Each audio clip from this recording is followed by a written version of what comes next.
Hello everyone, hope you're all well and thanks very much for all the support with my videos. I'm very grateful. Today I'm at the iconic Poolbeg Towers, the old ESB place here in Poolbeg at Shellybanks. And we'll just pan around this way and see in towards Sandymount Strand, all the way out towards Merrion, Booterstown, towards Blackrock and Dunleary in the distance there, and then we see Dalkey beyond, Dalkey Islands. So today I want to speak about Sinn Féin, and they've had their review post their European and local elections where they've had their implosion.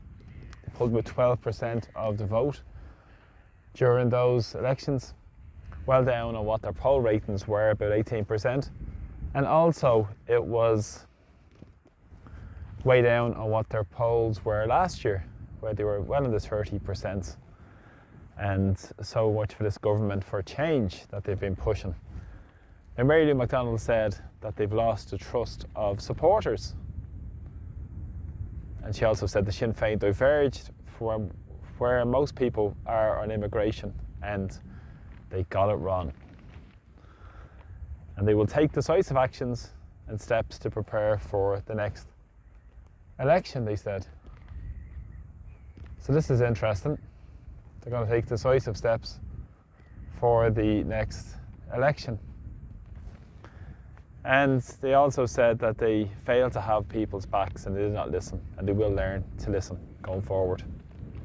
So let's read into this a little bit about what they're speaking about and what's happening in practice. They said they're going to have a new policy in place in immigration in the next 10 days. Let's see what transpires with that policy. And they also said, we are a modern European country with a strong economy and we depend on migrant workers. So low wages, that's Sinn Féin's answer. So modern European country, isn't that interesting? Modern neoliberal country. And they aim to be the most effective opposition in the state's history. Now, if you look back on the immigration policy, McDonald herself did not vote in the EU Migration Pact, didn't bother showing up for the vote on the Migration Pact. So, big change of a policy.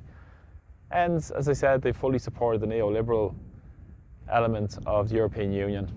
And they've also supported the European Union, no end.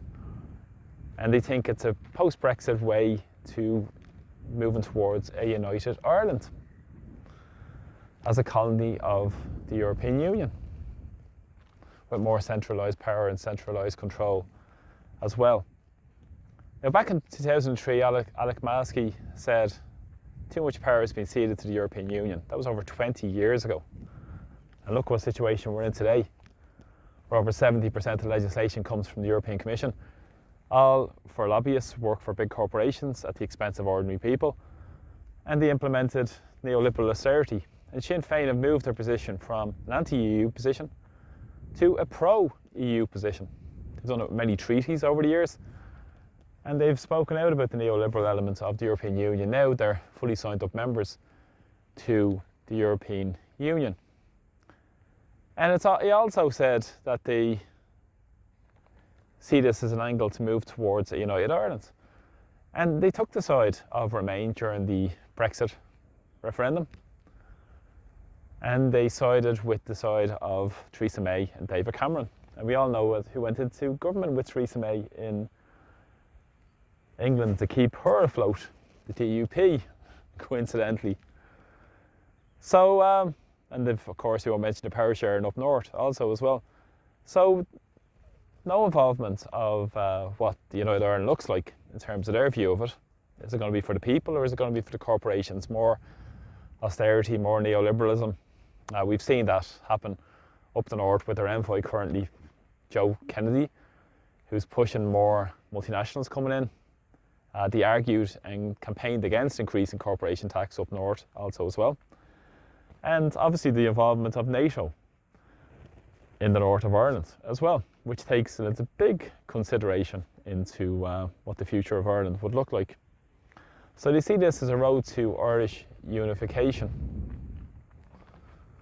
So also when you consider their involvement with the British Prime Minister Keir Starmer. Recently they were all having a good pals chat with Keir Starmer, who went off to NATO summit in Washington DC and wanted to keep pushing the war in Ukraine and wants Ukraine now to become a member of NATO, which is bringing us towards a verge of a bigger confrontation and World War III. But Keir Starmer and Michelle O'Neill met with Mary Lou McDonald, and Michelle O'Neill also spent time to travel over to King Charles' coronation, if people remember that also as well. But as I've said, they had a friendly, constructive meeting with Keir Starmer, and a number of years ago even Gerry Adams said the Irish flag and anthem is on the table if they get to discussions around Irish unity. Does that really say something? We've seen the referendums, how far they got it wrong. Initially with the referendums they said they would continue and look for a rerun, but now they've said they got it wrong on the referendums, so they flip-flopped on this. The hate speech bill, they voted in it all. In 2020 they had a policy pushing forward for hate speech, and now they're flip-flopping on that and saying they don't support it. The same with Israel, where they said they expelled the Israeli ambassador, but then they decided to strip the Israeli ambassador of diplomatic credentials.